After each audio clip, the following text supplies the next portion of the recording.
Chief Jason Everett Byrd. He was amazing. He had a wonderful smile. That was the first thing everybody noticed about him. He loved to help his community, and he was a wonderful father and son and husband. Man, just a great husband. From a young age, he was very astute. He watched me. I was a mechanic at that time. I taught him so many things, but at the same time, he was so eager to learn. And that went on through his whole life. And he was so wide-ranged of knowledge, not just mechanics, not just, we love jet boating. And yeah, it was just awesome. I mean, you know, he was like a sponge. And he used that through his whole life. And he was very intelligent on top of it, but his love for the community and to help somebody else. He had an accident when he was young.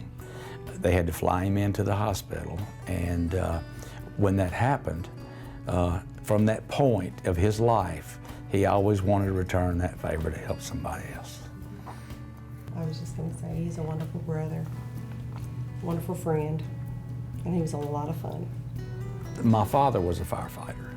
My brother was a firefighter. My uncle was a firefighter. He grew up in the situation as he, you know, because they were chief of fire department in Oakland, Tennessee, and he was following suit a lot, and that was his way of helping. You know, it was a combination. The good Lord put him there, you know, for the right time.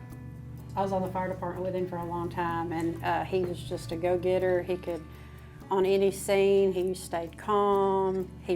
Like he said, very intellectual, so he could run the engine, he could set up command, whatever he needed to do.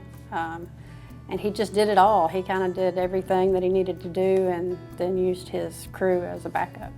Training was very important to Jason. He would have the truck come out that had the maze in it and send all of our crew in and let them train on that. And we would turn all the lights out in the station and run through, you know, what to do if somebody needed to be got out of a building, or, and he wanted to make sure they knew how to drive the equipment. We had regular training 2 times a week.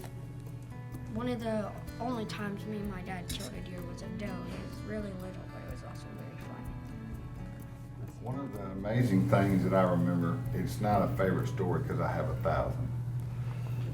We were at Jason and Jamie's eating dinner for family, and they got a call out. He said, "Hey, Bubba," he said, "do you want to ride?" I said, "I would love to ride." We jump in the truck, we sirens on, lights on, we get to fully involved house. And I said, "Do I need to do anything, help or whatever?" He said, "No, you just watch. And if, you know, if I need something, I'll let you know," or whatever. The other crew start showing up. House was fully involved pretty good, and I can see he got his firefighter passion because they got the house put out, made sure nobody was in it. And when everything was said and done, we was on the way back to the house, and his adrenaline was pumping so hard. I told him, I said, "I know why you love it, because you're helping people and you're saving their house and everything." He said, "Yeah."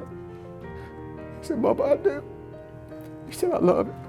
I'm later in the family. I've been around, but I'm later in the family. And part of my family, when they were at the funeral, they were saying, "I had no idea Jason was this person," because he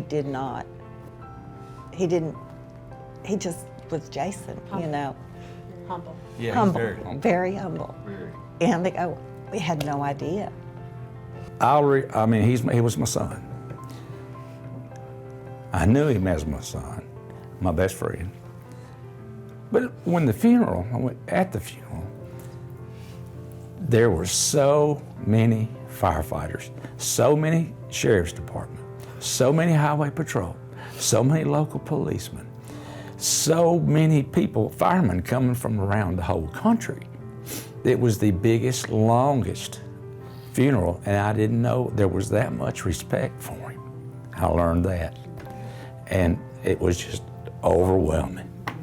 Oh, the fire department was amazing. Yeah. We're a part of Fayette County Fire Department.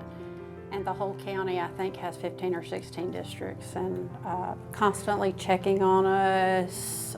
They bring in food, and have continued to. It's been 2.5 years, and they still check on us.